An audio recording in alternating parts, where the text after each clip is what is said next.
إنك حميد مجيد. إن الحمد لله نحمده ونصلي على رسوله الكريم. أما بعد فأعوذ بالله من الشيطان الرجيم. بسم الله الرحمن الرحيم. إنك لعلى خلق عظيم. صدق الله العظيم. وقال رسول الله صلى الله عليه وسلم: لا يؤمن أحدكم حتى يكون أحب إليه من والده وولده والناس أجمعين. وقال عليه الصلاة والسلام: من يرد الله به خيرا يفقهه في الدين، أو كما قال عليه الصلاة والسلام. محترم صدر اجلاس, মুআজ্জাজ হযরত উলামায়ে কেরাম, উপস্থিত বিরাদরান ইসলাম, আল্লাহ পাকের দরবারে শুকরিয়া যে আল্লাহ পাক আমাদেরকে জান্নাতের বাগানে হাজির হওয়ার তৌফিক দান করেছেন। এই জন্য সবাই বলি আলহামদুলিল্লাহ। যারা আজকের মাহফিলে আগমন করেছেন, আর বিশেষ করে আল হাদি যুব সংঘ এই মাহফিলের ইন্তজাম যারা করেছেন, আপনাদের সকলকে অন্তরের অন্তঃস্থল থেকে ধন্যবাদ ও মোবারকবাদ জানাচ্ছি। আল্লাহ পাকের দরবারে কামনা করি যে আল্লাহ পাক আপনাদের এই প্রচেষ্টাকে কবুল করুন। আমার ভাইরা, বিজ্ঞ উলামায়ে কেরামের জবান থেকে দীর্ঘ সময় আপনারা ওয়াজ নসিহত শুনেছেন। 3 দিন ব্যাপী সম্মেলনের আজকে প্রথম দিন, সামনে আরো 2 দিন আছেন। বাংলাদেশের বর্তমান সময়ে শ্রেষ্ঠতম হাদিস বিশারদ এবং আন্তর্জাতিক পরিমণ্ডলে কোরআনে কারীমের তাফসীর কারক, বর্তমান বাংলাদেশে সর্বস্তরের মুসলিম জনতার দ্বীনী রাহবার হযরতুল আল্লামা মাওলানা জুনায়েদ বাবুনগরী, হযরতুল আল্লামা মাওলানা হাফেজ তাফাজ্জুল হক শাইখে হবিগঞ্জি সহ আরো অনেক উলামায়ে কেরাম আপনাদের এই মাহফিলে উপস্থিত হবেন। ওনাদের জবান থেকে মূল্যবান কথাবার্তা আপনারা শুনবেন। আমি আপনাদের সামনে কয়েকটি কথা সংক্ষিপ্ত সময়ের ভিতরে আরজ করব। আমাদের এই যে মাহফিলগুলো, এই মাহফিলগুলো আমাদের দেশে সবচাইতে বেশি কেন, বেশির পেছনে কারণটা কি এবং কাদের প্রচেষ্টায় এই মাহফিলগুলো হচ্ছে? আমাদের দেশটা ইংরেজ শাসন করেছেন 250 বছর। ইংরেজের শাসন আমলে এই দেশ থেকে যাতে ইসলামকে বিদায় করতে না পারে, এই জন্য আমাদের বুজুর্গানে দিন 2 ধারায় কাজ করেছে। একটি ধারা হলো ইংরেজের বিরুদ্ধে তারা লড়াই করেছে। 1803 খ্রিস্টাব্দে দিল্লির জামি মসজিদের মিম্বর থেকে শাহ আব্দুল আজিজ মুহাদ্দিস দেহলভী রহমতুল্লাহি আলাইহি সর্বপ্রথম ঘোষণা দিয়েছেন, ফতোয়া দিয়েছেন যে ভারত দারুল হরব, শত্রু কবলিত দেশ হয়ে গেছে। এই দেশে মুসলমানদের জন্য ইংরেজের বিরুদ্ধে জিহাদ করা ফরজ। এই ঘোষণার পরে আমার দেশের বুজুর্গানে দিন, আমার পূর্বপুরুষেরা 2টা ধারায় কাজ করেছেন। একটা ধারা হলো বারবার পরাজয় বরণ করার পরেও ইংরেজের বিরুদ্ধে তারা লড়েছেন এবং যুদ্ধ করে চালিয়ে গেছেন, যার ফলশ্রুতিতে পরাজিত হওয়ার পরেও বাংলাদেশে অর্থাৎ এই ভারতবর্ষে ইংরেজ থাকতে পারে নাই। এখান থেকে তারা বিতাড়িত হইতে বাধ্য হয়েছে। তাদের শক্তি এত ছিল যে গোটা পৃথিবীতে তাদের সূর্য অস্ত যেত না। গোটা পৃথিবী জুড়ে তাদের রাষ্ট্র এত বড় শক্তিধর, তারাও চেষ্টা করে আমাদের দেশ থেকে কোরআনকে বিদায় করতে পারে নাই, ইসলামকে বিদায় করতে পারে নাই, মসজিদকে বিদায় করতে পারে নাই, আজানকে বিদায় করতে পারে নাই, দ্বীনি শিক্ষাকে বিদায় করতে পারে নাই। আপনারা যদি আমার ভাষা, আমার কথা বুঝেন, তাহলে একটু হাঁ হু আমার সাথে করবেন। কথা কি আপনাদেরকে বুঝাইতে পারলাম? আমরা কারা, আমরা কোথায় থেকে আসছি? এই আল হাদি যুব সংঘ যারা এই সংগঠন করেছেন, ইসলামী সম্মেলন করে, বিজ্ঞ উলামায়ে কেরামকে দাওয়াত করে তারা ইসলামী সম্মেলনে ওয়াজ মাহফিলের ব্যবস্থা করেন, ওয়াজ নসিহতের ব্যবস্থা করেন। এই দ্বীনি কার্যক্রমটা করার আগ্রহটা তাদের অন্তরে জাগলো কেন? তারা ইচ্ছা করলে এখানে অন্য কিছু তো করতে পারতেন। আল হাদি সংগঠন না করে ভিন্ন কোন একটা ক্লাব করে ইসলাম বিরোধী অনেক কাজও তো করতে পারতেন, কিন্তু সেই কাজটি না করে ইসলামের পক্ষে ইসলামী সম্মেলন আর বুজুর্গানে দিনকে দাওয়াত করে এখানে এনে ওয়াজ করাইবার ব্যবস্থাটা করেন কেন? এটার পেছনে কি কারণ? সেই ইতিহাস আমাদের দেশে বর্তমানে পড়ানো হয় না। টিপু সুলতান যুদ্ধ করেছেন ইংরেজের বিরুদ্ধে, টিপু সুলতানের ইতিহাস পড়ানো হয় না। সিরাজউদ্দৌলা যুদ্ধ করেছেন ইংরেজের বিরুদ্ধে, সিরাজউদ্দৌলার ইতিহাস পড়ানো হয় না। কাসেম নানতুবি রহমতুল্লাহ আলাইহি শামিলির যুদ্ধে প্রধান সেনাপতি ছিলেন, তার ইতিহাস পড়ানো হয় না। মাহমুদুল হাসান দেওবন্দি মাল্টার জেলখানার ভিতরে ছিলেন, সেই ইতিহাস পড়ানো হয় না। মুসলমানরা এই দেশে ইংরেজের বিরুদ্ধে লড়াই করেছেন, সেই ইতিহাস পড়ানো হয় না। সর্বপ্রথম এই দেশের কালিমার পতাকা, সর্বপ্রথম এই দেশে স্বাধীনতার পতাকা উত্তোলন করেছেন দুইজন দেওবন্দি মৌলবী, একজন জাফর আহমদ উসমানী আর একজন শিব্বির আহমদ উসমানী। সেই ইতিহাস পড়ানো হয় না। সর্বপ্রথম এই দেশের পার্লামেন্টে সভাপতিত্ব করেছেন একজন দেওবন্দি মৌলবী, সেই ইতিহাস পড়ানো হয় না। রবীন্দ্রনাথ ঠাকুরের ইতিহাস পড়ানো হয়, ইসলাম বিরোধী নাস্তিকার মুরতাদদের ইতিহাস পড়ানো হয়। আমার ভাইরা, ইতিহাসকে মুছে ফেলা একটা জাতিকে ধ্বংস করে দেওয়া। দ্বিতীয় নম্বর হলো কোন জাতির সংস্কৃতি, তার কালচারকে ধ্বংস করে দেওয়া, এটা হলো সেই জাতিকে ধ্বংস করে দেওয়া। আজকে আমার দেশের ৯৭% মুসলমানের দেশে এই কাজটি শুরু হয়েছে। আজকে 14ই ফেব্রুয়ারি বিশ্ব ভালোবাসা দিবস পালন হয়েছে।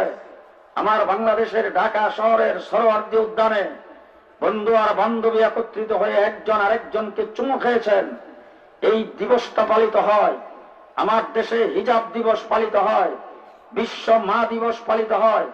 বিভিন্ন দিবসের নামে এই দেশের মুসলমানের অন্তর থেকে ইসলামের কালচারকে মুছে ফেলার চেষ্টা চলছে।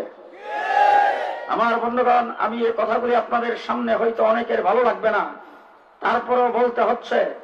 আমার দেশটা মুসলমানের দেশ। এই দেশের যুব সমাজ তাদের মুরব্বীদেরকে তারা শ্রদ্ধা করে, রাস্তাঘাটে দেখা হইলে সালাম দেয়।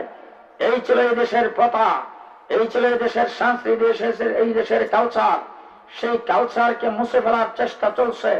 2 নম্বরে আরেকটি ধারায় আমাদের বুজুর্গানে দিন কাজ করেছেন, সেটা হলো মানুষের সমাজে যাইয়া মাদ্রাসা ভেঙ্গে দিয়েছে। ৮০,০০০-এর উপরে মাদ্রাসা ছিল এই বাংলাদেশের ভিতরে। ইংরেজ সমস্ত মাদ্রাসাকে ভেঙ্গে দিয়েছিল, মসজিদকে গোড়া রাস্তাবল বানিয়েছিল। কিন্তু এক মসজিদে গোড়া রাস্তাবল বানিয়েছেন, আরেক জায়গায় যে আমাদের বুজুর্গানে দিন সেখানে পাঞ্জেখানা মক্তব মসজিদ কায়েম করে সেখানে আজান দেওয়ার ব্যবস্থা করেছেন।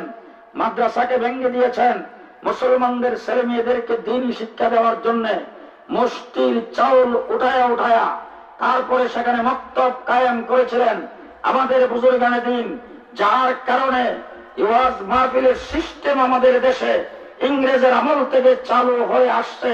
আমাদের দেশে নসিহতের সিস্টেম, আমাদের দেশে ওয়াজের সিস্টেম, মক্তব শিক্ষার ধারা, কোরআন শিক্ষার ধারা, বড়দেরকে শ্রদ্ধা করা, মুসলমান একজন আরেকজনকে দেখে সালাম দেওয়া, সেই ধারাটা আমাদের বুজুর্গানে দিন এই দেশে ইংরেজের মোকাবেলা করে চালু রেখেছেন।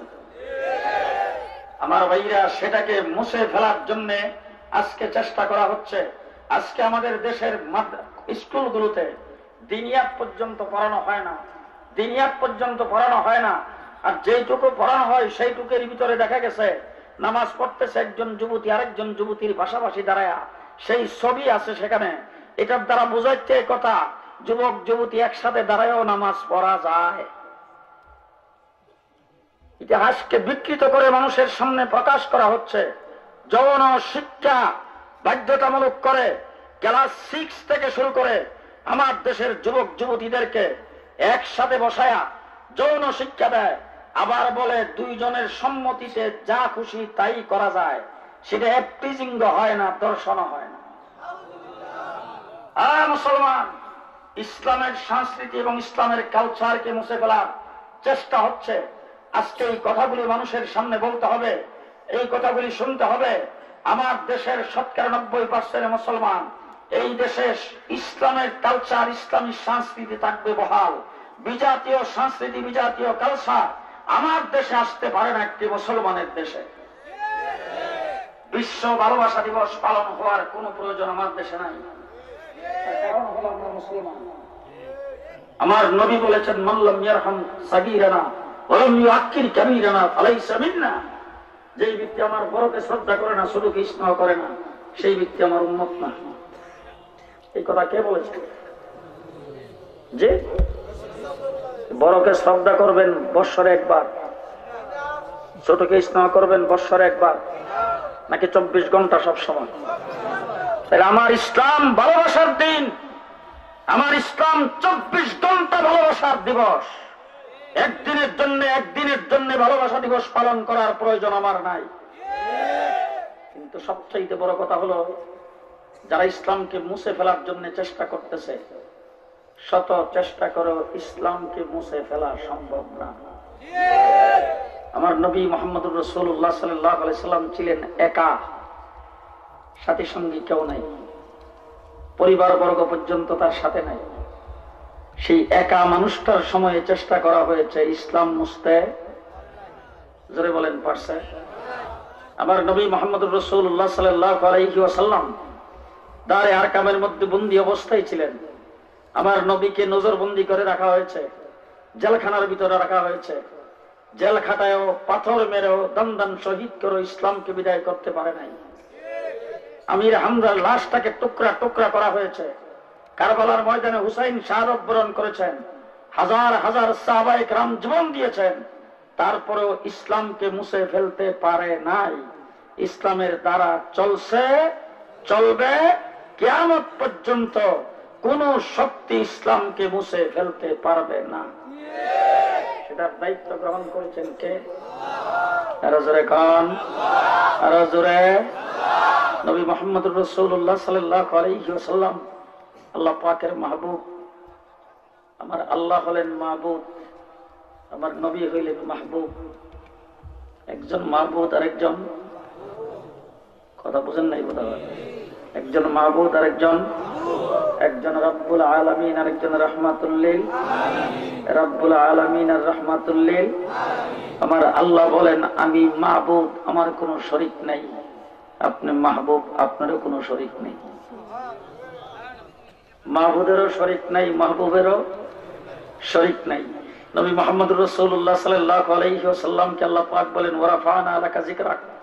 আপনার আলোচনা, আপনার বরত্ব, আপনার আজমত, আপনার ওয়াকার, আপনাকে আমি আল্লাহ পাক সর্বোচ্চ আসনে উঠেছি। বলে কেমন করে? বলে যেখানে আমি আল্লাহর আলোচনা হবে সেখানে আপনার আলোচনা হবে। আমি আল্লাহ যেখানে থাকবো আপনি সেখানে। হুজুর আকরাম সাল্লাল্লাহু আলাইহি ওয়াসাল্লাম গেছেন মেরাজ, যাওয়ার পরে আল্লাহর সাথে বসেছেন। মধ্যখানে কেউ নাই, বাউন্ডারি নাই, জিবরাইল আমিন নাই, লেখক কোন সাংবাদিক নাই, ফটোগ্রাফার নাই। একজন মাহবুদ আর একজন মাহবুব, দুইজনে মিলে বৈঠকে বসছেন। আমার নবী আল্লাহ পাককে বলেছেন, আল্লাহ আদম আলাইহিস সালামকে বানাইছো সফিউল্লাহ, নূহ আলাইহিস সালামকে বানাইছো নাজিহুল্লাহ, ইব্রাহিমকে বানাইছো খলিলুল্লাহ, মুসা আলাইহিস সালামকে বানাইছো কালিমুল্লাহ, ঈসা আলাইহিস সালামকে বানাইছো রূহুল্লাহ, দাউদ আলাইহিস সালামের জন্য লোহা নরম করে দিয়েছো, সুলাইমানের জন্য হাওয়া তাবে করে দিয়েছো। আমি যে তোমার মাহবুব, আমার জন্য কি রাখছো? আমি যে তোমার মাহবুব, আমার জন্য কি রাখছো? আল্লাহ পাক বলেন, ও আমার হাবিব, আপনার জন্য যা রাখছি তামাম কায়নাতের গোটা সৃষ্টি জগতের কাউকে তা দেয়নি। বলে এটা কি? আমার আল্লাহ পাককে আল্লাহ পাক বলেন, ও আমার হাবিব, আমার মাহবুব, ভালো করে শোনেন, আপনাকে আমি আল্লাহ পাক এমন আসনে উঠেছি, আমি আল্লাহ, আপনি মাহবুব, আমি মাহবুব, আপনি মাহবুব, আমি রাহমাতুল লিল আলামিন, আমি রব্বুল আলামিন, আপনি রাহমাতুল লিল আলামিন। আমরা দুইজন একসাথে থাকবো, কোনোদিন জুদা হব না। আমরা একসাথে থাকবো, কোনোদিন ঘুমাইছে, কোনোদিন জুদা হব না। বলে কিভাবে? বলে জান্নাতের প্রত্যেকটি গাছের পাতায় যেখানে আমি আল্লাহর নাম লেখা, তার সাথে আপনার নাম লেখা। জান্নাতের গাছে যেখানে আমি আল্লাহর নাম লেখা, সেখানে আপনার নাম লেখা। জান্নাতের দেওয়ালে যেখানে আমার নাম লেখা, সেখানে আপনার নাম লেখা। যত নবী পৃথিবীতে প্রেরণ করেছি, সমস্ত নবীদের মুখে যেখানে আমি আল্লাহ পাকের বরত্ব, সেখানে আপনার প্রশংসা। আসমানে যত কিতাব নাজিল করেছি, সমস্ত কিতাবের ভিতরে যেখানে আমি আল্লাহ পাকের রুবুবিয়তের বর্ণনা, সেখানে আপনি রাহমাতুল লিল আলামিনের বর্ণনা। কিয়ামত পর্যন্ত যত জায়গায় আমি আল্লাহ পাকের আলোচনা হবে, সেখানে আপনি মাহবুবের আলোচনা হবে। কোরআন শরীফে যেখানে আতিউল্লাহ থাকবে, সেখানে আতিউর রাসূল থাকবে। আছে আছে।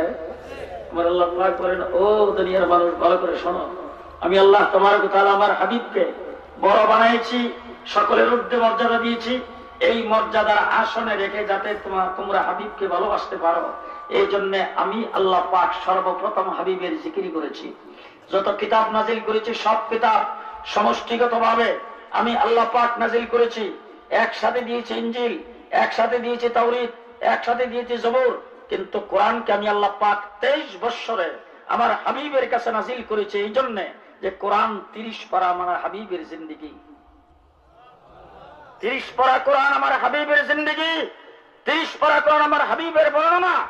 পুরা কোরআন শরীফের ভিতরে আপনি পরে দেখবেন আল্লাহ পাকের হাবিবকে আল্লাহ পাক কিভাবে সম্বোধন করেছেন, আর অন্য নবীদেরকে কিভাবে সম্বোধন করেছেন।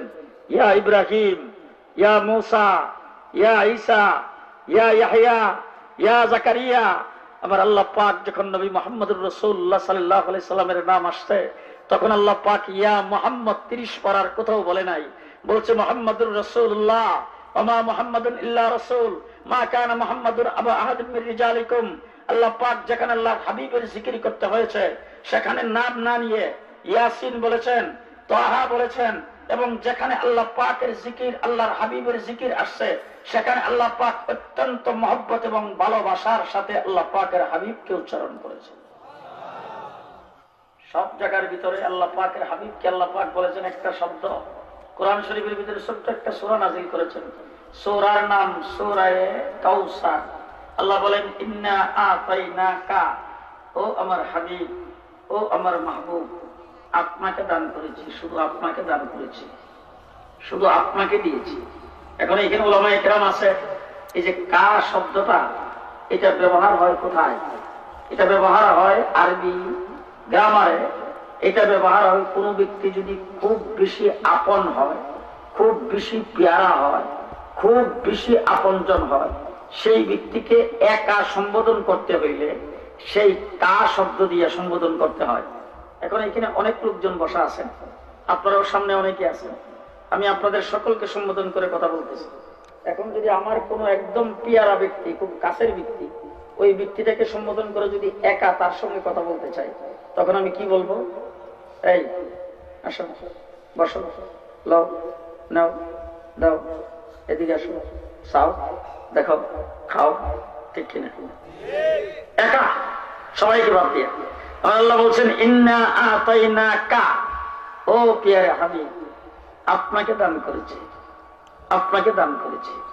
গোটা কোরআন শরীফের ভিতরে তাকায় দেখেন, আল্লাহ পাক যেখানে আল্লাহ পাকের হাবিবকে সম্বোধন করে কথা বলেছেন, সেখানে ওই কা কা কা শব্দ ব্যবহার করেছেন।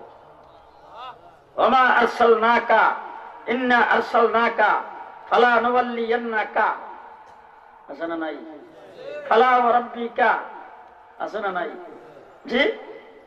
ওয়াদ-দুহা ওয়াল-লাইলি ইযা সাজা মা ওয়াদ্দাআকা রাব্বুকা ওয়া মা ক্বালা ওয়ালাল আখিরাতু খায়রুল লাকা মিনাল উলা ওয়ালা সাওফা ইউতিকা রাব্বুকা ফাতারদা আলাম ইয়াজিদকা ইয়াতীমান ফাআওয়া ওয়া ওয়াজাদাকা দাল্লান ফাহাদা ওয়া ওয়াজাদাকা আইলান ফাআগনা ফাআম্মাল ইয়াতীমা ফালা তাকহার ওয়া আম্মাস সাইলা ফালা তানহার ওয়া আম্মা বিনি'মাতি রাব্বিকা।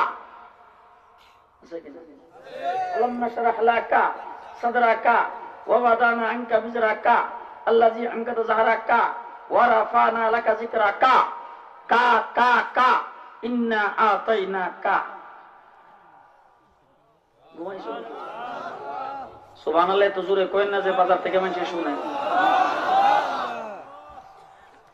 এখন আল্লাহকে জিজ্ঞেস করে, আল্লাহ আদম আলাইহিস সালাম রে তুমি বানাইছো বড় মায়া করে, মুসা আলাইহিস সালামের সঙ্গে তুমি কুহে তোরের নিকটে কথা বলছো, ইব্রাহিমকে খলিল বানাইছো, এই হযরত সুলাইমান আলাইহিস সালামকে গোটা পৃথিবীর রাজত্ব দিছো, আল্লাহ তাকে হাওয়া তাবে বানিয়ে দিছো, ইসুফ আলাইহিস সালামকে সুন্দর করে বানাইছো, হযরত নূহ আলাইহিস সালামকে বন্যার থেকে তুমি কিস্তিতে উঠায় নাজাত দিছো, আল্লাহ ঈসা আলাইহিস সালাতু ওয়াস সালামকে তুমি মাতৃ গর্ভের ভিতরে জন্মগ্রহণ করার পরেই কুলের শিশুকে দিয়ে কথা বলাইছো। আল্লাহ তুমি তো সবাইকেই মহব্বত করো, কিন্তু এত বেশি মহব্বত শুধু একজনকে করলা, আর বাকি কাউকে তুমি এরকম সম্বোধন করলা না, কারণটা কি? আমার আল্লাহ পাক বলেন, ও দুনিয়ার মানুষেরা শোনো, আমি আমার হাবিবকে কেন সম্বোধন করব না, একা কেন সম্বোধন করব না?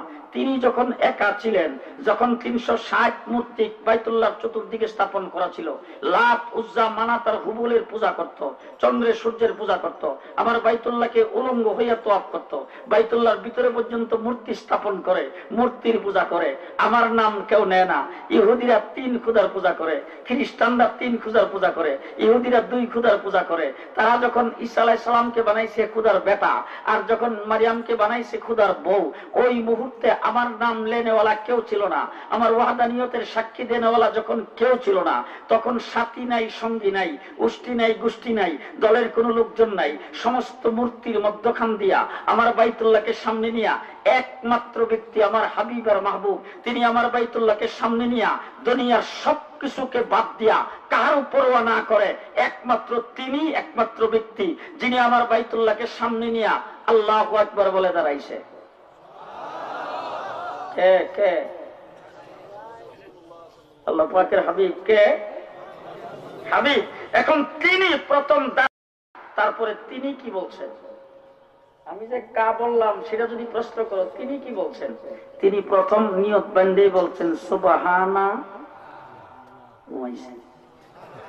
সুবহানা কা ওয়া বিহামদিকা ওয়া তাবারাকা ইসমুকা ওয়া তাআলা জাদ্দুকা ওয়া লা ইলাহা গায়রুকা আলহামদুলিল্লাহি রাব্বিল আলামিন আর রহমানির রহিম মালিকি ইয়াউমিদ্দিন ইয়্যাকা না'বুদু ইয়্যাকা নাস্তাঈন আল্লাহুম্মা ইন্না নাস্তাঈনুকা ওয়া নাস্তাগফিরুকা ওয়া নু'মিনু বিকা ওয়া নাতাওয়াক্কালু আলাইকা ওয়া নুসনি আলাইকাল খাইর ওয়া নাশকুরুকা ওয়া লা নাকফুরুকা ওয়া নাখলা ওয়া নাতরুকু মান ইয়াফজুরুকা আল্লাহুম্মা ইয়্যাকা না'বুদু ইয়্যাকা নাস্তাঈন। মুসলমান, আমার হাবিব বলছেন সুবহানাকা, আমি আল্লাহ বলছি ইন্না আতাইনাকা। আমার হাবিব বলছেন প্রশংসা সব তোমার জন্য, আমার হাবিব বলছেন রব তুমি ছাড়া কেউ নাই, আমার হাবিব বলছেন কিয়ামতের দিনের মালিক তুমি ছাড়া কেউ নাই, আমার হাবিব বলছেন রহমান তুমি ছাড়া কেউ নাই, আমার হাবিব বলছেন রাহিম তুমি ছাড়া কেউ নাই, আমার হাবিব বলছেন ও মাহবুব, মাহবুব তুমি একা, সাহায্য একমাত্র তোমার কাছে চাই, ইবাদত একমাত্র তোমারই করি। আমি আল্লাহ রাব্বুল আলামিনও বলছি মাহবুবও তুমি একা, মাহবুবও একমাত্র তোমাকেই বানাইছি। আমার হাবিব বলছেন মাহবুব তুমি ছাড়া কেউ নাই, আমি আল্লাহ বলছি মাহবুব তুমি ছাড়া কেউ নাই। আমার হাবিব বলছেন সুবহানাকা, আমিও বলছি ইন্না আতাইনাকা। আমার হাবিব বলছে ইয়াকা না'বুদু ইয়াকা নাস্তাঈন, আমি আল্লাহ বলছি ফালা ওয়া রাব্বিকা, ফালা ওয়া রাব্বিকা, ও মাহবুব আপনার রবের কসম। তার রব আমাদের রব না, আমাদের রব না। আল্লাহ কি বলে? আপনার রবের কসম, আপনার রবের কসম। কি কারণ? মুফাসসিরিনগণ বলেছেন, আমার আল্লাহ পাক বুঝাইতে চাচ্ছেন, ও আমার মাহবুব, ও আমার হাবিব, রব একমাত্র আমি আপনার। যারা হবে আপনার তারা হবে আমার। আরো আসতে, যারা হবে আপনার তারা হবে, যারা হবে আপনার তারা হবে, যারা আপনার না, আবু জাহেল আপনার না, আমারও না। সুবহানাল্লাহ। আবু জাহেল আপনার না, আমারও না। আবু লাহাব আপনার না, আমারও না। গতব সিদ্দিকী আপনার না, আমারও না। তসলিমা নাসরিন আপনার না, আমারও না। নাস্তিক মুরতাদ বলগারেরা আপনার না, আমারও না। ও মুসলমান, গোটা পৃথিবীর ইহুদি খ্রিস্টান আপনার না, আমারও না। যারা আপনার না তারা, যারা আপনার, যারা আপনার তারা আমার। অর্থাৎ শর্ত হলো, আপনার সঙ্গে যারা লাইন লাগাবে তারা আমার। আমার কাছে যদি আসতে চাই, আমার যদি পাইতে চাই, মাধ্যম আপনি। আপনার মাধ্যম ছাড়া যেই ব্যক্তি আমাকে তালাশ করবে সে কখনো আমার হবে না, আমার কাছে আসতে পারবে না। তাই নবী মুহাম্মদুর রাসূলুল্লাহ সাল্লাল্লাহু আলাইহি সাল্লামের মাধ্যম লাগবে আল্লাহকে পাইতে হইলে। ঠিক এখন তাইলে রাসূল সাল্লাল্লাহু আলাইহি সাল্লামের মাধ্যম ছাড়া আল্লাহ রাব্বুল আলামিনকে পাওয়া যাবে না। যদি সেই হয়ে থাকে তাইলে রাসূলকে চিনতে হবে, রাসূল সাল্লাল্লাহু আলাইহি সাল্লামের বাতলানো রাস্তায় চলতে হবে, এছাড়া দ্বিতীয় কোনো রাস্তা নাই। আছে কোনো রাস্তা? আছে কোনো রাস্তা? কোনো রাস্তা নাই। মুহাম্মদুর রাসূলুল্লাহ সাল্লাল্লাহু আলাইহি সাল্লামকে যেই মিশন দিয়া আল্লাহ পাক পৃথিবীতে তৈরি করেছেন, পৃথিবীতে প্রেরণ করেছেন, সেই মিশনের উপর যেই ব্যক্তি থাকবে সেই ব্যক্তি সম্পর্কে আল্লাহ বলেন সে আমার। সে কার? সে কার? উলাইকা হিজবুল্লাহ। আমার আল্লাহ বলেন এরা আমার দল। কার দল? হ্যাঁ, উলাইকা হিজবুল্লাহ।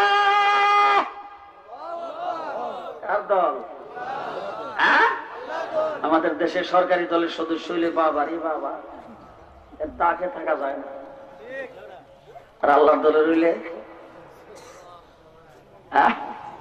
ওয়ালা তাহিনু ওয়ালা তাহজানু ওয়া আনতুমুল আ'লাউনা ইন কুনতুম মুমিনিন।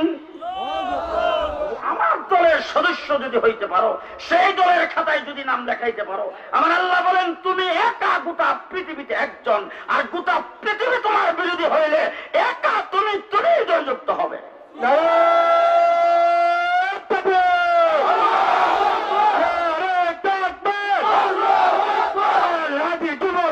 জিন্দাবাদ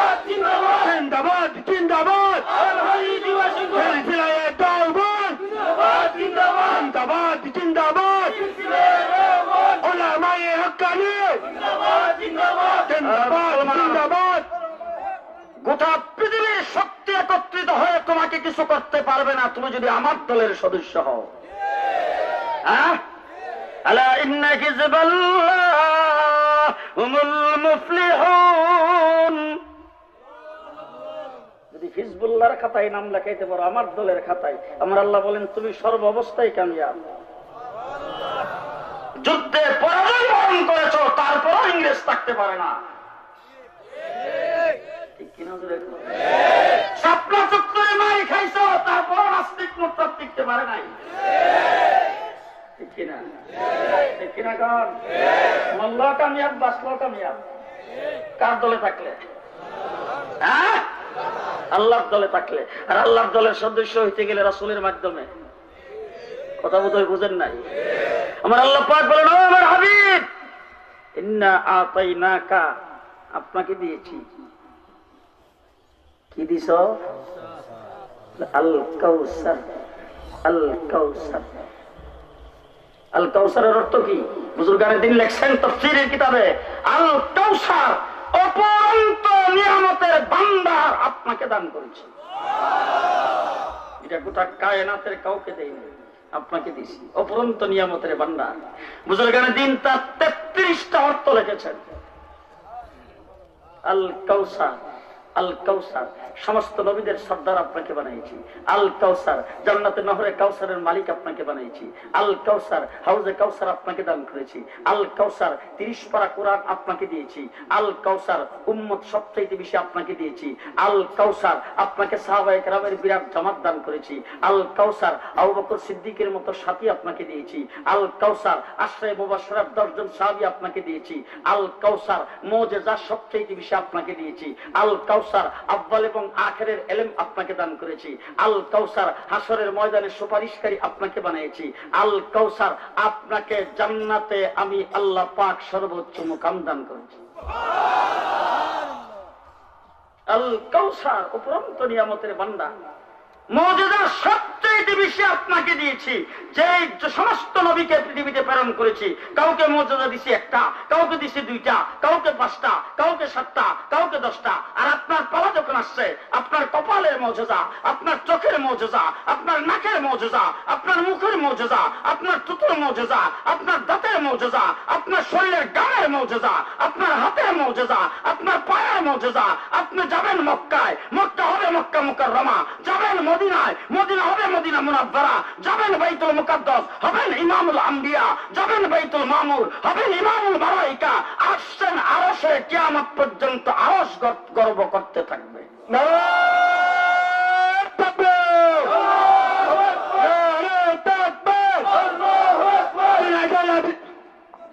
দুই প্রকারের মুজিজা আপনাকে দান করেছি। একটা হলো জিসমানি, আর একটা হলো নবুয়তি।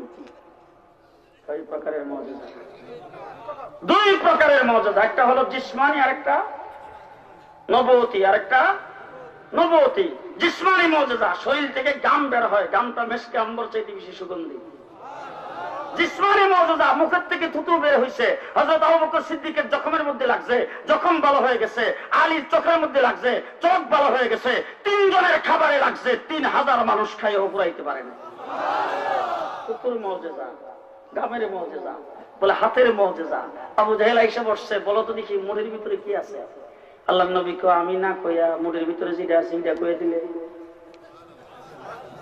আবু জাহেল কো, আমি তো ভাবছিলাম তুমি কইবা, এখন হিডা যদি কথা আরো ভালো হয়।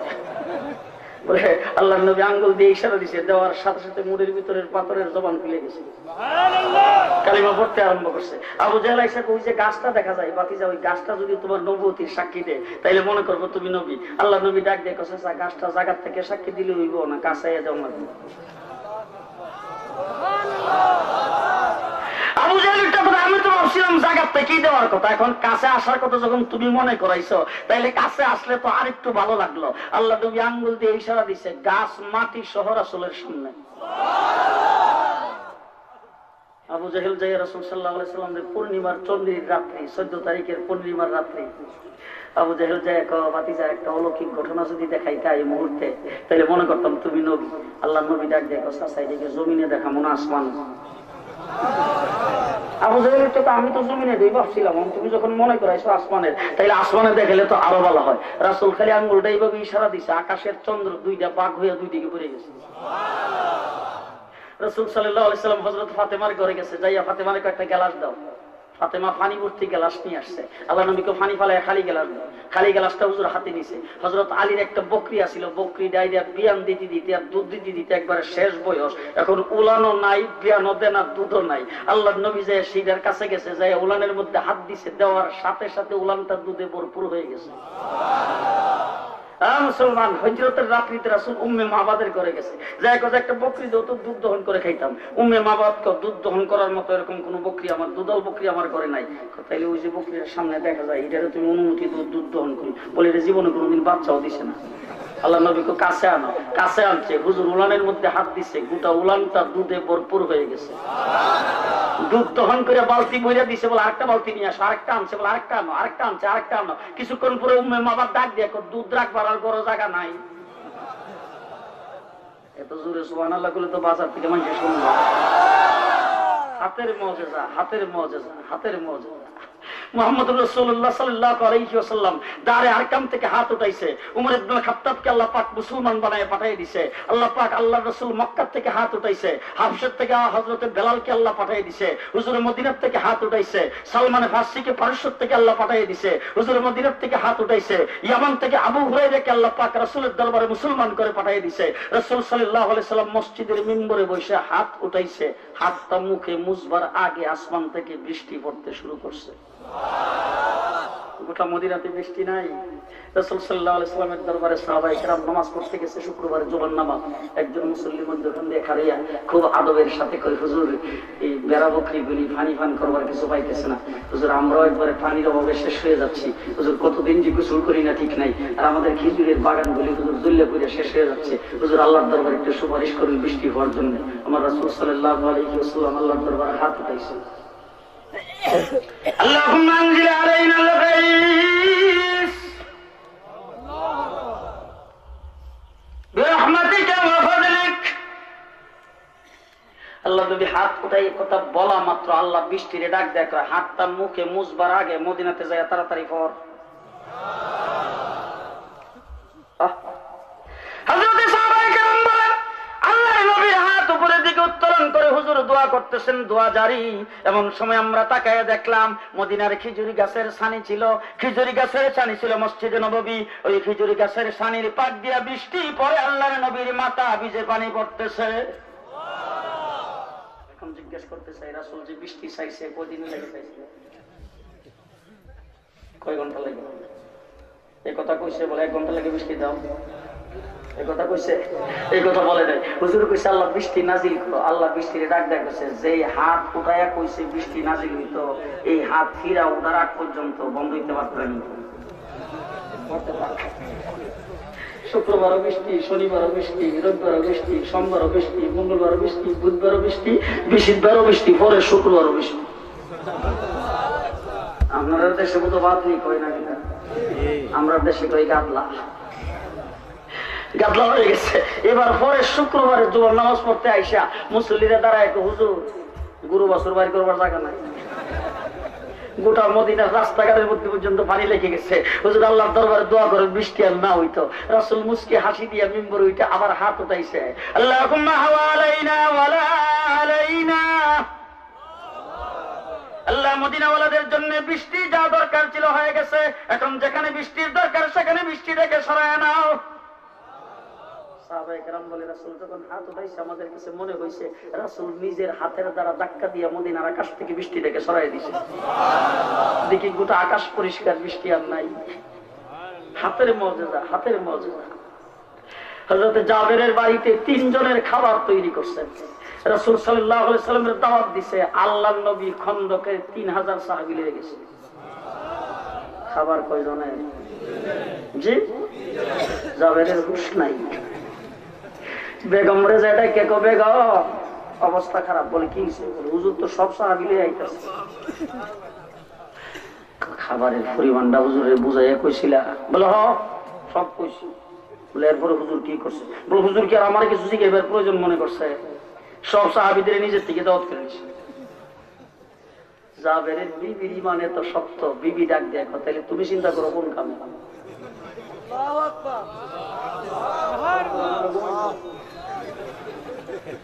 জাবেরের বিবি ডাক দেয়, হুজুর যদি নিজে ইচ্ছা থেকে দাওয়াত করে, তুমি চিন্তা করো কোন কামে। দাওয়াত যে করছে হে তো বুঝবো। হুজুর বাড়ির ভিতরে আইসে জাবেরে ডাক দেয়, ফাঁক হইতেছে কোন ঘরে? ফাঁকের ঘরে আমরা লয়ে যাও। হুজুর ফাঁকের ঘরে গেছে, যা এখন নিচ দিয়ে খালি আগুনটা জ্বালিয়ে রাখবা, এটা তোমার কাম।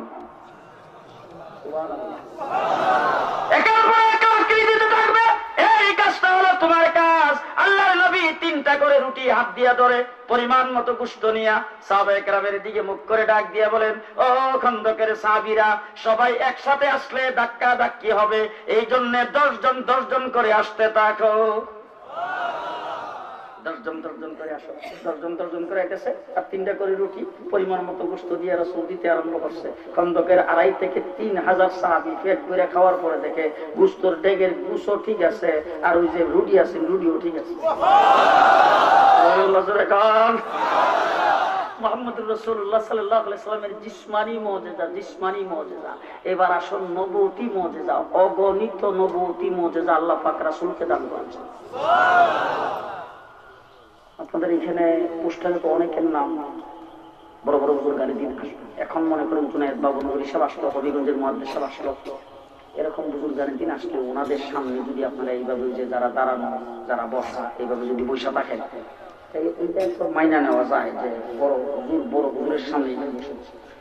আমার মতো একজন নালায়েক, অসুস্থ, না উপযুক্ত একজন মানুষ এসে আপনাদের সামনে দাঁড়াইলাম, আর আপনারা একবার চুপচাপ, যারা পর্দার বাইরে হেরা ওইদিকে একজন একজন ধাক্কাও দেয় না, বাদামও খায় না, ঘুষাঘুষিও করে না। কথা ঠিক কিনা?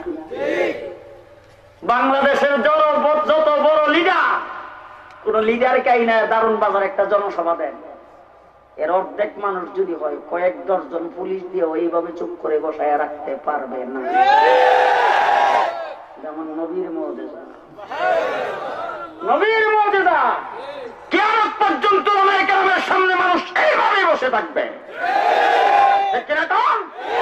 আজকে বলা হয় যে মাহফিলগুলো মনিটর করা হচ্ছে, মাহফিলগুলোর মধ্যে নজর রাখা হচ্ছে, মুফাসসিরে কোরআনের নাম দিয়া ওয়াইজিনে কেরাম দিয়া সেখানে যেন জঙ্গিবাদকে উস্কায় না দেয়। পরিষ্কার বলতে চাই, প্রতি রাত্রে হাজার হাজার মানুষের সামনে কথা বলি, যত পাখির মতো মানুষ আমাদের কথা শুনে, আমরা জঙ্গিবাদকে উস্কায় দেয় না, জঙ্গিদেরকে তওবা করে ভালো মানুষে পরিণত করি।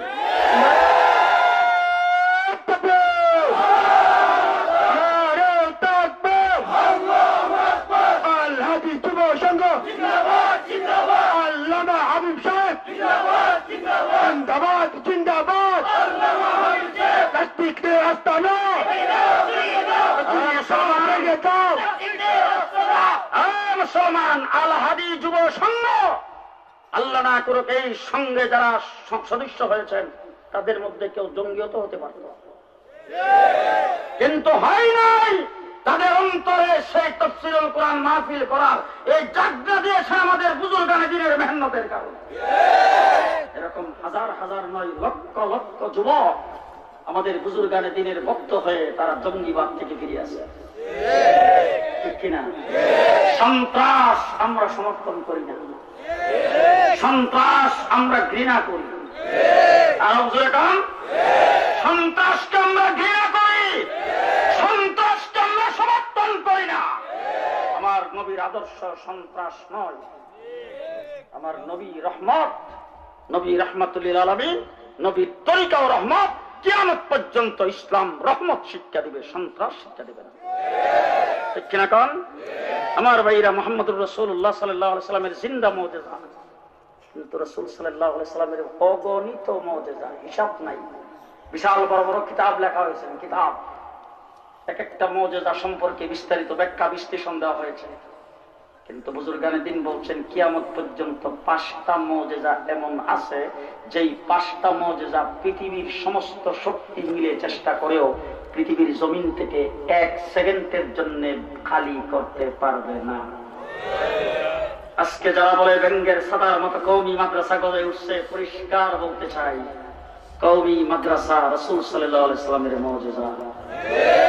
ইংরেজ চেষ্টা করে পারে নাই আনার তলার দেওবন্দ মাদ্রাসাকে বিদায় করতে। তোমরাও ব্যঙ্গের ছাতার মতো বলে দেশের মাদ্রাসাগুলোকে বিদায় করতে পারবে না, সেই শক্তি তোমাদের নাই। 5টা মুজিজা কিয়ামত পর্যন্ত থাকবে। কয়টা? 5টা। এর মধ্যে একটা হলো আল কোরআন। আছে আছে জি কমতেছে হ্যাঁ।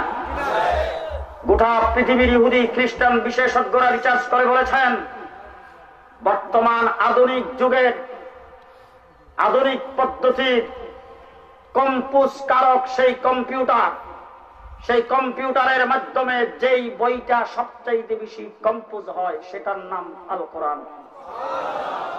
আধুনিক যুগের মেশিনে যেটা সবচাইতে বেশি ছাপা হয় সেটার নাম আল কোরআন।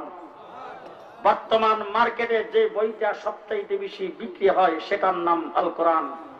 গোটা পৃথিবীতে যেই বইয়ের সবচাইতে বেশি ব্যাখ্যা বিশ্লেষণ হয়েছে সেটার নাম আল কোরআন।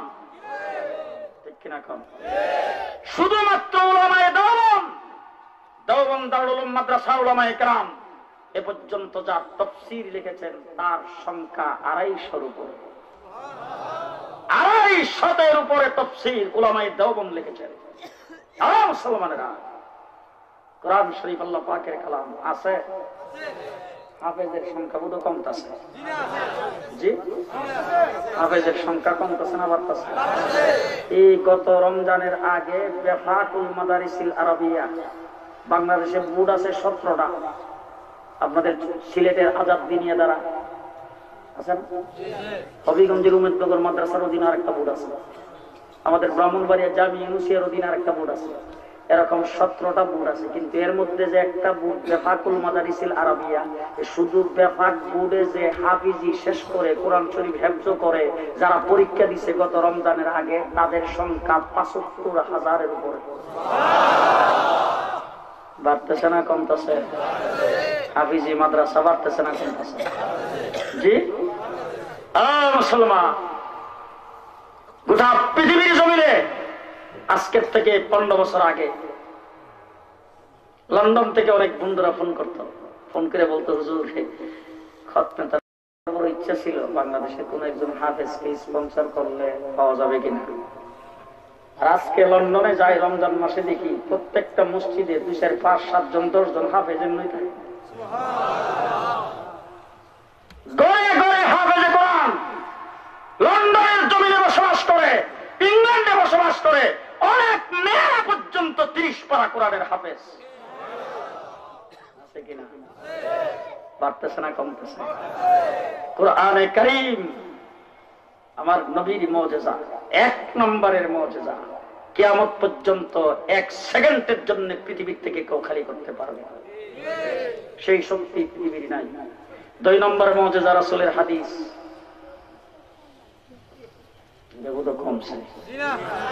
জি, হযরত শামসুল হক ফরিদপুরি রাহমাতুল্লাহি আলাইহি, হযরত হাফিজ জি হুজুর রাহমাতুল্লাহি আলাইহি, পীর জি হুজুর রাহমাতুল্লাহি আলাইহি, ওনারা হযরত তানভী রাহমাতুল্লাহি আলাইহির দরবার থেকে এসে ঢাকাতে একটা মাদ্রাসা সর্বপ্রথম সূচনা করছিলেন। সেই মাদ্রাসার নাম হলো বড় কাটারা মাদ্রাসা।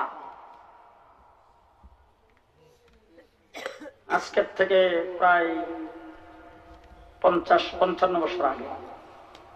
আর বর্তমানে ঢাকা শহরে 350 দাওরায়ে হাদিস পর্যন্ত মাদ্রাসা। কমতেছে? হাদিসের সংখ্যা কমতেছে? জি, কাসেম নানতুবি রাহমাতুল্লাহি আলাইহি দেওবন্দ দারুল উলুম মাদ্রাসা করে সর্বপ্রথম ছাত্র তৈরি করেছেন মাহমুদুল হাসান দেওবন্দি। তার থেকে যে ছাত্র তৈরি হয়েছে পৃথিবীর ইতিহাসে দ্বিতীয় আরেকজন নজির দেখাইতে পারবে না। হাকিমুল উম্মত আশরাফ আলী থানভী রাহমাতুল্লাহি আলাইহি সেই মাহমুদুল হাসান দেওবন্দির দরবার থেকে তৈরি হয়েছে। কুতুবে আলম হুসাইন আহমদ মাদানী মাহমুদুল হাসান দেওবন্দির দরবার থেকে তৈরি হয়েছে। বিশ্ববিখ্যাত মুহাদ্দিস আনোয়ার শাহ কাশ্মীরি মাহমুদুল হাসানের দরবার থেকে তৈরি হয়েছে। মুফতি কিফায়াতুল্লাহ বিশ্বের দরবারে উলামায়ে কেরাম বলেছেন আগামী 500 বছরের ভিতরে এমন কোন মুফতি তৈরি হয় নাই, গত 500 বছর এমন কোন মুফতি আসে নাই। এত বড় মুফতি মাহমুদুল হাসান দরবার থেকে তৈরি হয়েছে। উবাইদুল্লাহ সিন্দির মতো মুজাহিদ মাহমুদুল হাসান দেওবন্দির দরবার থেকে তৈরি হয়েছে। বিশ্ববিখ্যাত মুবাল্লিগ হযরত মাওলানা ইলিয়াস রাহমাতুল্লাহি আলাইহি মাহমুদুল হাসান দেওবন্দির হাতের গড়া। এরপরে এক একজন কি করছেন বলে হযরতে আনোয়ার শাহ কাশ্মীরি রাহমাতুল্লাহি আলাইহি ৪৫,০০০ ছাত্রকে বুখারী শরীফ পড়াইছেন। হযরত কুতুবে আলম হুসাইন আহমদ মাদানী রাহমাতুল্লাহি আলাইহি ৭০,০০০ ছাত্রকে বুখারী পড়াইছেন। মুসলমানেরা, এক একজন এরকম হাজার হাজার, আর এই ৭০,০০০ যে হুসাইন আহমদ মাদানী পড়াইছেন, এই ৭০,০০০-এর এক একজনের ছাত্র কত? শুধুমাত্র নুরউদ্দিন গহরপুরী রাহমাতুল্লাহি আলাইহি ৪০,০০০ ছাত্রকে পড়াইছে। শেখে কোরিয়া, শেখে ইমামবাড়ি, আল্লামা আহমদ শফি, হুসাইন আহমদ মাদানীর খলিফা, হাজার হাজার ছাত্র। এই বছর ২৫০০ ছাত্র আছে শুধু দাওরায়ে হাদিসে। উনি সেইগুলো হাদিস বুখারী শরীফ পড়ান। মুসলমান, হাদিসের সংখ্যা কমতেছে না বাড়তেছে? বুখারী শরীফ আমাদের কওমি মাদ্রাসাতে পড়ানো হয়, আস্তে কম। জি, আপনারা কি কোনোদিন এরকম দাওয়াত পাইছেন যে এই মাদ্রাসায় বুখারী শরীফের সর্বপ্রথম সবক দেওয়া হবে? এরকম দাওয়াত পাইছেন না? আবার খতমে বুখারীর অনুষ্ঠান দাওয়াত পাইছেন কি? কারণ একমাত্র কওমি মাদ্রাসা ইফতিতাহে বুখারীর মাধ্যমে বুখারী শরীফ পড়া শুরু করে, ইফতিতামে বুখারীর মাধ্যমে শেষ করে। শুধুমাত্র কওমি মাদ্রাসা বুখারীর হক আদায় করে বুখারী শরীফ পড়ায়। গোটা বাংলাদেশের ভিতরে বর্তমানে শ্রেষ্ঠ মুহাদ্দিস হবিগঞ্জের শেখ হবিগঞ্জি দামাত সরকার 60 পারা বুখারী পড়ে। আমার একদিন 60 পারা বুখারী বলে বুখারী 30 পারা না 60 পারা কইবে। আমি তুই মাদ্রাসা পড়াই পুরা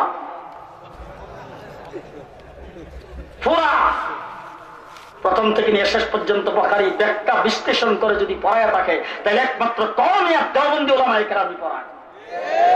সরকারি মাদ্রাসাগুলোতে সাজেশন পড়ায়, সাজেশন পরীক্ষা দেওয়ার লেগে যায়। দেখেন না বাংলা বাজার সাজেশন 60টা, বুখারী শরীফ মুসলিম শরীফের সাজেশন 60টা রাস্তার কিনারে আইল্যান্ডের উপরে ফেলাইতে রাখছে। আর তাই দেখেন আমাদের কওমি মাদ্রাসায় বুখারী শরীফ যে পড়ায় সেখানে বুখারী শরীফের দর্শে বুখারী শরীফের কি সম্মান,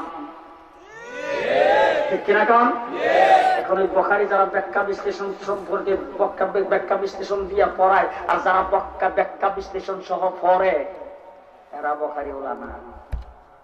এখন বুখারী উলামা হয়ে গেছে আর দাড়ি ছাড়তে ছাড়তে যাকাত দিতে দিতে নিয়ে সামনের লগে লাগাইছে। আরব আমিরাত, কাতার, কুয়েত বিভিন্ন জায়গায় যাইয়া রাস্তার সিগারেটের খোসা পরিষ্কার করছে।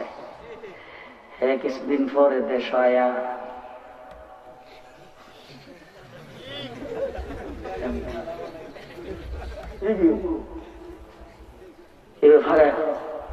আমি একটা একদিন ধরলাম, ধরে বললাম যে এই নামাজের মধ্যে ফাঁকায় ঘরে সুদ করে বুখারী শরীফ আছে। বুখারী কোন মাদ্রাসায় পড়ছ? আমার বাংলা বুখারী শরীফ আমার ঘর আছে, ডেইলি পড়ি। বাপ কোন মাদ্রাসায় পড়ছে? প্রাইমারি স্কুলের হেডমাস্টার। তোর দাদা কোন মাদ্রাসায় পড়ছে? আমার দাদা 3 বার হজ করছে, লেখাপড়া জানতো না, আমার বাড়ি দিয়ে হাজি বাড়ি। তাই বললাম যে তুইও বুখারী পড়স নাই, তোর বাপও পড়ে নাই, তোর দাদাও পড়ে নাই, তোর 14 গোষ্ঠী বুখারী পড়ে নাই, তুই বুখারী উলা হইলে করতে গিয়ে তোর লগে বুখারী লই আমার কোনো কথা নাই। ফাগায় কিলে খারে সুদি রাখো, ফাগায় খারে সুদিটার মধ্যে সব রাখি দেখো। হ্যাঁ ফাগায় খারুলে সাইডে দিয়া শয়তান যায় না, ফাগায় খারুলে সাইডে দিয়া শয়তান যায় না। আপনারা যদি আমার খারাপ মনে না করেন তাহলে আমি হেরে যে ভাষায় খুশি ভাষাটা আপনারা শোনাইতে চাই, খারাপ মনে করবেন না তো? আমি ওরে বললাম যে তুই যে ফাঁকে সব সাইডে দিয়া শয়তান আটকাবে লাগিয়া তো তোর হুকার নিচিতা দিকেছে 14 আলী, তখন তুই আসলে তখন তুই আসলে আবার কোন নিয়ত এখানে বাম মায়াল উঠে লাগে আমিন।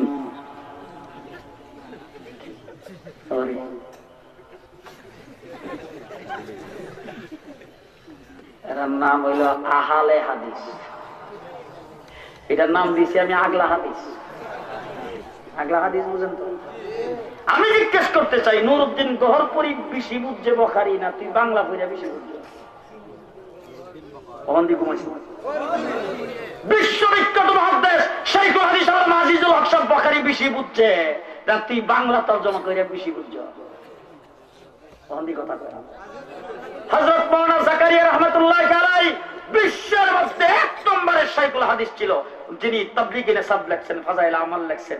উনি বুখারী শরীফ বেশি বুঝছে না তুই বাংলা তরজমা করে বেশি বুঝছো? জি, এই জন্য শেষ কথাটা আপনাদেরকে বলে গেলাম, আমরা হাদিস মোতাবেক চলতে চাই। তবে নুরউদ্দিন গহরপুরি রাহমাতুল্লাহ আলাইহি হাদিস পড়ায়া উনি যেইভাবে আমাকে বুঝাইয়া গেছে আমি সেইভাবে চলতেছি। আপনারা বোধহয় আমার কথা একমত না? শাইখুল হাদিস আল আজিজুল হক 55,000 ছাত্রকে বুখারী পড়ায়া 52 বছর পর্যন্ত বুখারী শরীফ পড়ায়া উনি বুখারী শরীফ বঙ্গ অনুবাদ করিয়া উনি যেইভাবে আমাকে বুঝাইয়া গেছে আমি সেইভাবে বুখারী মানতে চাই, এর বাইরে মানতে চাই না। আপনারা একমত? আপনারা একমত? একমত? মুসলমান যদি আমার এই কথাটার মধ্যে থাকতে পারেন তাহলে সহি লাইনে থাকতে পারবেন, আর না হইলে ইহুদি খ্রিস্টানদের একটা গভীর চক্রান্ত শুরু হয়েছে, মুসলমানদের ইবাদতে গন্ডগোল লাগাও। কোন জায়গায় গন্ডগোল? ইবাদতে। রাস্তায় সাদাবাজি করতেছে, তার বিরুদ্ধে কোনো ফতোয়া নাই। নামাজ পড়ে না, তারে কোনোদিন যায় দাওয়াত দেয় না। পর্দা করে না, হেরে যায় কোনোদিন দাওয়াত দেয় না। ঘুষ খায়, হেরে যায় কোনোদিন কথা বলে না। যারা সুদ খায়, হেরার বিরুদ্ধে কোনোদিন কথা বলে না। মসজিদে যায় তোমার নামাজটা হয়েছে বলে কেমন হয়েছে, হাদিসও নাই। 40 বছর যাবত নামাজ পড়তেছি, বাবার আঙ্গুলো ধরে মসজিদে যাইতাম, দাদা নামাজ শিখিয়ে গেছে, মক্তবের কারি সাহেব শিখিয়ে গেছে, তাবলিগ জামাতে গিয়ে সিল্লা দিয়ে শিখাইছি। তুমি দেখো বলে হইছে না, বলে তোমার তাবলিগেরা রয়েছে না, তোমার দাদা রয়েছে না, তোমার বাবা রয়েছে না। বলে কেমনে হইলো না? হাদিস বুখারী শরীফ নাই। ফতোয়াটা কোন জায়গা? মসজিদে যারা নামাজ পড়ে তাদের মধ্যে ফতোয়া। ইহুদি খ্রিস্টানের চক্রান্ত, মুসলমানদের ইবাদতখানার ভিতরে গন্ডগোল লাগাও। জিদা আসতে গেলেন কেন? কথা কি বুঝে আসছে? মুসলমানদের মসজিদে গন্ডগোল লাগাও। মনে রাখবেন ভালো করে, সেই চক্রান্ত শুরু হয়েছে। এই চক্রান্ত থেকে বাঁচার 1 নম্বর রাস্তা দলিল ছাড়া। যদি এই কথা মনে করতে পারেন যে আমাদের দেশের শাইখুল হাদিস যারা ছিলেন, যারা বর্তমানে আছেন, এই সমস্ত শাইখুল হাদিসরা জিদা বলে, এটা হইল আমাদের জন্য বাঁচারি। কেটা কেটা এক মনে একটু হাতে খেতে পারবেন? আল্লাহ কবুল করুন।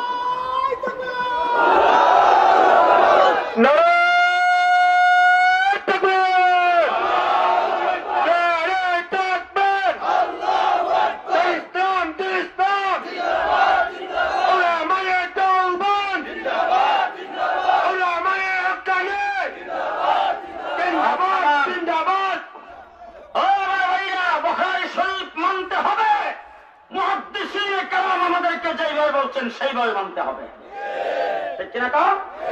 আমার শেখ প্রহরপুরি রহমতুল্লাহ আলাইহি, আমার শেখ ইমাম বাড়ি রহমতুল্লাহ আলাইহি, আমার শেখে বরনবী, আমার শেখে বাগা, আমার শেখে বিয়ামপুরি, আমার শেখে হাফিজ হুজুর, আমার শেখ শাইখুল হাদিস আজিজুল হক, এই সমস্ত বুজুর্গান দিন বলছেন বুখারী শরীফ মানব ইমামে আজম আবু হানিফা রহমতুল্লাহ আলাইহির মাসলা অনুযায়ী। আমিও সেটাতে আছি, এর বাইরে কিছু মানতে রাজি না। কথা বুঝাইতে পারলাম? ইমাম ফখরুদ্দিন রাজি রহমতুল্লাহ আলাইহি আল্লাহ সম্পর্কে দলিল তালাশ করত। লোকজন রাস্তাঘাটে পাইলে জিজ্ঞাসা করে, তুই মুসলমান? বলে হ্যাঁ। মুসলমান কেমন হইছ? আল্লাহ স্বীকার করছে, আল্লাহ রাসূল স্বীকার করছে, আখিরাত স্বীকার করছে, মুসলমান হইছ।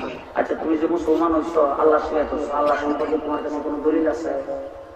এখন আমাদের বাজারে যদি যাই, গ্রামের কোনো মানুষের জিজ্ঞাসা করা দলিল দেবো, তাই কি কর?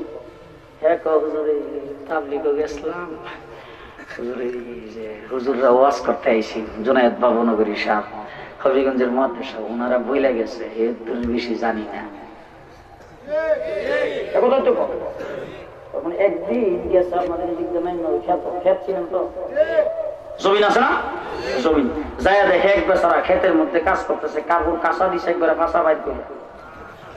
ওই বেটার যে ডাক দেখো, বেটা তুমি মুসলমান? বলে হ্যাঁ। মুসলমান কেমন হইছো? বলে আল্লাহ স্বীকার করছি, আল্লাহ রাসূল স্বীকার করছি, আখিরাত স্বীকার করছি, মুসলমান হইছি। আচ্ছা, তুমি যে আল্লাহ স্বীকার করছো, আল্লাহ সম্পর্কে তোমার কাছে কোনো দলিল আছে? এতদিন লোকজনকে জিজ্ঞাসা করলে হ্যাঁ কইতে বলে আমার কাছে কোনো দলিল নাই, হুজুরদের মুখে শুনছি। হেরে যখন জিজ্ঞেসে হ্যাঁ ওইটা কথা আছে। আচ্ছা, তোমার কাছে দলিল থাকে, দলিলটা কই দেখাও। বলে আপনি কেন খারেন? আমি দলিল লই আই।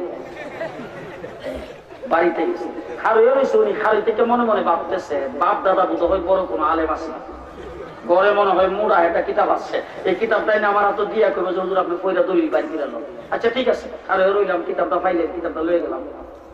কিছুক্ষণ পরে দেখে কিতাবের বংশ নাই, বই পুস্তক নাই, ফাইলপত্র নাই, কাগজপত্র নাই, মুড়া দিকে একটা বরাক বাসের বুড়ি। বরাক বাস চিনেন তো? বরাক বাসের একটা গুড়ি মুড়া শক্ত দিকে কান্দ ফেলাই লয়ে আইত। একটু দূরে থাকতেই ডাক দিয়া জিজ্ঞেস করে, তুমি যে দলিলের জন্য গেলা, তুমি যে কি লইতেছ? দলিল কো? ওইটা হুজুর দলিল আনছি, কাঁচায় লই দিন।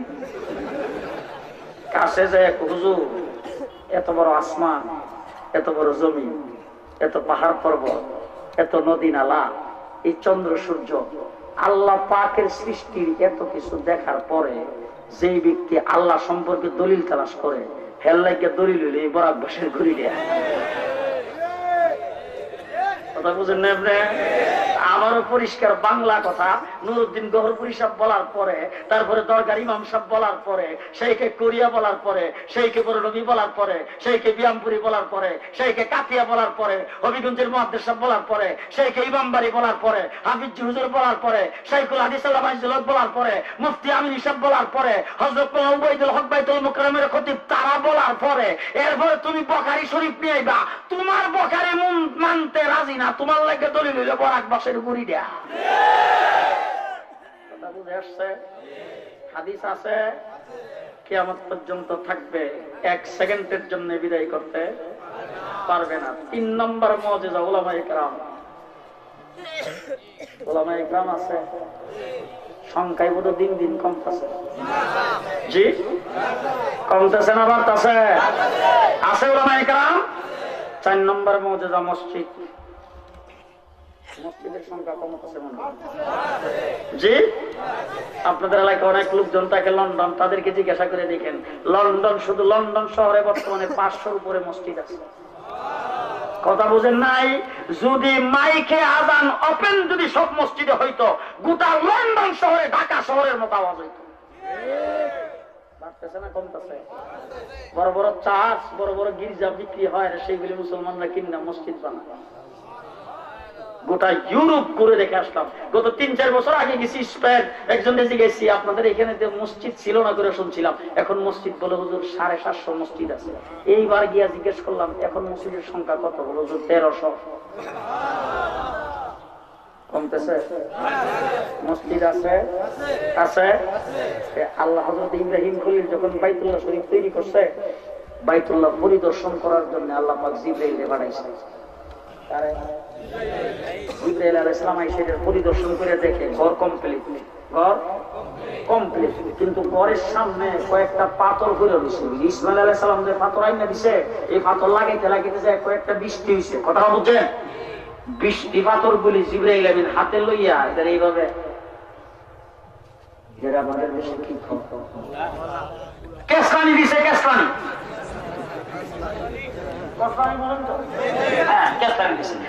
আমার হাতে যদি বাদাম দেন, বাদাম কেসটানে দিলে কিন্তু বাঁধত না। আর জিবরাইলে পাথর রে কেসটানে দিতে পরে পাথর হয়ে গেছে ফাউটা। সুবহানাল্লাহ কয়, ফাউটার হয়ে গেছে পরে, ফাউটার গুলি হাতে নিয়ে দিছে ফু। এই ফু দেওয়ার পরে এই যে পাথরের ধুলাবালি কণাগুলো, সেই কণাগুলো জিবরাইলের ফুয়ের মাধ্যমে গোটা পৃথিবীর যেখানে যেখানে যায় পড়ছে, সেখানে একটা করে মসজিদ হয়েছে। আর যেখানে পয়রা আছে মসজিদ পর্যন্ত হয় নাই, কিয়ামত পর্যন্ত এমন জায়গা যতদিন বাকি থাকবে, সেই জায়গায় মসজিদ হওয়ার আগ পর্যন্ত পৃথিবী কিয়ামত হবে না। কথা বুঝাইতে বললাম? মসজিদ আছে 4 নম্বর। 5 নম্বর মুজিজা মাদ্রাসা। 5 নম্বর মুজিজা মাদ্রাসা। আসতে কোন দিলে এখন যারা বলে মাদ্রাসায় জঙ্গিবাদের ট্রেনিং হয়, যারা বলে ব্যাঙ্গের ছাতার মতো মাদ্রাসা গজায় উঠছে, পরিষ্কার বলতে চাই নবীর মুজিজা ব্যাঙ্গের ছাতা বলে সেটাকে উড়াইয়া দেওয়া যাবে না। কয়টা মুজিজার কথা কইলাম? 5টা মুজিজা কিয়ামত পর্যন্ত শত বিরোধিতা করো 1 সেকেন্ডের জন্য খালি করতে পারবে না। একটা হলো কোরআন, 2 নম্বরে হাদিস, 3 নম্বরে উলামায়ে কেরাম, 4 নম্বরে মসজিদ, 5 নম্বরে মাদ্রাসা। মনে থাকবে? মনে থাকবে? এই 5টা মুজিজার সাথে যারা সম্পৃক্ত হবে, আমার আল্লাহ বলেন এরা আমার দল। কার দল? কার দল? আল্লাহর দল। আল্লাহর দল। সরকারি দলের সদস্য হলে কিন্তু ইমিগ্রেশনে যায় লাইন ধরে কারণ লাগে না।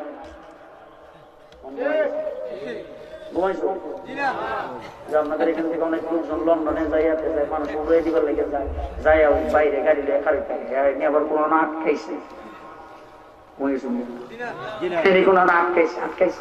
ইমিগ্রেশন করতে হবে, মালের বুকিং দিতে হবে, বুঝেন না? মাল যদি এবার 2 কেজি বেশি হয় তাইলে কত বিপদ, এটি আবার ফেরত দেয় লেগে খালি থাকে।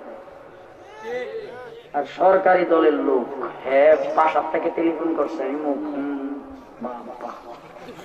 বিআইপি লাউঞ্জের সামনে যে থামছে, পরে গাড়িটার দরজাটা বাইরে থেকে টান্দা 2 জনে খুলছে, খুললে ওই স্যার আসেন আসেন আসেন আসেন, এই পাসপোর্টটার টিকিটটা দিয়ে দেন।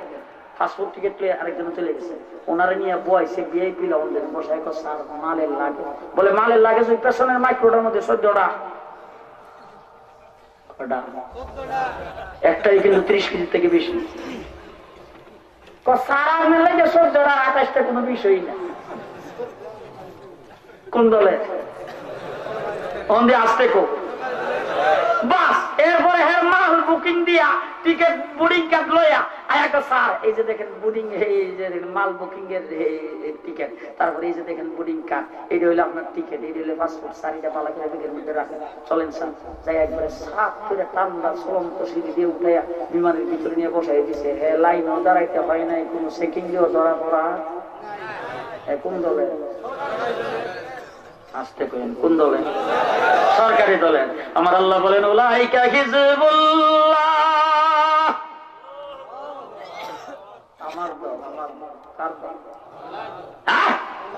সরকারি দলের সদস্য হইলে যদি বিমানবন্দরে লাইনে দাঁড়াইতে হয় না, আমার আল্লাহ বলেন তুমি যদি আমার দলের সদস্য হও, তুমি অমিজানের পাল্লার গোড়ার মধ্যে চেকিংয়ে দাঁড়াইতে হবে না, আর তুমি ফুলসেরাত পার হওয়ার সময়ও সেখানে তোমাকে লাইনে দাঁড়াইতে হবে না। আমি ভিআইপি প্যাসেঞ্জার হিসাবে বিজলির ন্যায় পার করে জান্নাতে পৌঁছায়া দেব। আল্লাহর দলের সদস্য হইতে রাজি আছেন? আল্লাহ কবুল মঞ্জুর করুক, সকলে বলেন আমিন। আমি আসলে খুব অসুস্থ মানুষ, এরপরেও মানুষের ভালোবাসার কারণে, টানাটানির কারণে গতকাল ছিলাম সিরাজগঞ্জ, আসছি সকালে 7টার দিকে, আইসা 9টায় রওনা হয়েছে আপনাদের উদ্দেশ্যে। কোথায় সেই জামালগঞ্জ, যাই দেখি রাস্তাও ভাঙ্গা। সেখানে যে স্টেজে উঠছি 10-15 মিনিট কথা বলে আপনাদের উদ্দেশ্যে আইসা স্টেজে খাইলাম, এই কথা বলছি আপনাদের সঙ্গে। আমার ভাইরা আমার জন্য দোয়া করবেন, আমি আপনাদের জন্য দোয়া করব। আল হাদি যুব সংঘকে আল্লাহ কবুল করুন, আমিন। রাস্তায় পেলেন কেন? আল হাদি যুব সংঘকে আল্লাহ পাক তাদের দ্বীনের কাজের জন্য আল্লাহ কবুল করুন। আল্লাহ তাবারক ওয়া তাআলা তাদের সমস্ত জরুরিয়াতকে পুরা করুন। আল্লাহ তাবারক ওয়া তাআলা এই সংঘের যত সদস্য সকলকে আল্লাহ পাক সুস্বাস্থ্য দান করুন। আলহামদুলিল্লাহ রাব্বিল আলামিন, ওয়াসসালাতু ওয়াসসালামু আলা আশরাফিল আমবিয়া ওয়াল মুরসালিন ওয়া আলা আলিহি ওয়া আসহাবিহি আজমাইন। এই সংগঠনের উপদেষ্টা হাজী মনসুর আলী সাহেব এই মুহূর্তে ইন্তেকাল করেছেন। আল্লাহ তার জিন্দেগীর সকল গুনাহ মাফ করে দেন, আল্লাহ তাকে জান্নাতের আলা মুকাম দান করেন। আয় আল্লাহ, হাজী লিয়াকত আলী সাহেব মারাত্মক অসুস্থ, আল্লাহ তাবারক ওয়া তাআলা তাকে শিফায়ে কামিল নসিব করুন। সবাই বলি আল্লাহুম্মা আমিন। আল্লাহ তাবারক ওয়া তাআলা আজকে আমাদের এই খাড়া বসা যারা এখানে আগমন করেছি, যারা আগে আসছিল, সামনে 2 দিন পর্যন্ত যারা আসবে, প্রত্যেককেই মাহফিল নাজাতের জরিয়া বানায় দেন। আল্লাহ পাক হাসরের কঠিন ময়দানে এই মাহফিলটাকে জরিয়া করে আমাদের সবাইকে জান্নাতবাসী করে দেন। হককে চিনার, হককে বুঝার তৌফিক আল্লাহ পাক আমাদেরকে দান করো। জিন্দেগীর গুনাহ খাতা আল্লাহ মাফ করে দাও। এই আল্লাহ আমাদের মাফ করে দাও। আল্লাহ আমাদের মা বাবাকে মাফ করে দাও, আমাদের আত্মীয় স্বজনকে মাফ করে দাও, সারা পৃথিবীর মুসলমানদেরকে মাফ করে দাও, সারা পৃথিবীর জমিনের নিচে যত মুমিন মুমিনা শুয়ে আছে সকলের কবর আযাব মাফ করে দাও। ইয়া আল্লাহ, এখানে যারা হাত উঠাইছেন তাদের যাদের মা বাবা দুনিয়াতে নাই, আল্লাহ মা বাবার কবরকে জান্নাতের বাগান বানায়া দাও। ইয়া আল্লাহ, প্রত্যেকের দিলের মকসুদ পুরা করো, বিমারীদের শিফায়ে কামিল নসিব করো, যুররিয়াত গুলি গায়বী খাজানা থেকে পুরা করো। আয় আল্লাহ, আল হাদি যুব সংঘকে তুমি কবুল আর মঞ্জুর করো। 3 দিন ব্যাপী তাফসীর মাহফিলকে কবুল করো, তাদের সকল দ্বীনি কাজকে কবুল করো। সদস্যরা যারা দেশে বিদেশে বিভিন্ন জায়গায় বসবাস করে তাদেরকে বিপদ আপদ বালা মুসিবত থেকে হেফাজত করো। ইয়া আল্লাহ, আমাদের সকলকে আসমানি জমিনি বালাত থেকে হেফাজত করো। আয় আল্লাহ, স্বামী স্ত্রীর মধ্যে মিল মহব্বত পয়দা করে দাও। সংসারকে আল্লাহ তুমি শান্তির সংসার বানায় দাও। ছেলে মেয়েদেরকে দিনদার মুত্তাকি পরহেজগার বানায় দাও। আমাদের পক্ষ থেকে কোটি কোটি দুরূদ ও সালাম সোনার মদিনায় নবী পাকের রওজা মুবারকে পৌঁছায় দাও। রব্বানা তাকাব্বাল মিন্না ইন্নাকা আনতাস সামিউল আলিম ওয়া তুব আলাইনা ইন্নাকা আনতাত তাওয়াবুর রহিম বিরহমাতিকা ইয়া আরহামার রাহিমিন। সম্মানিত উপস্থিতি, আমাদের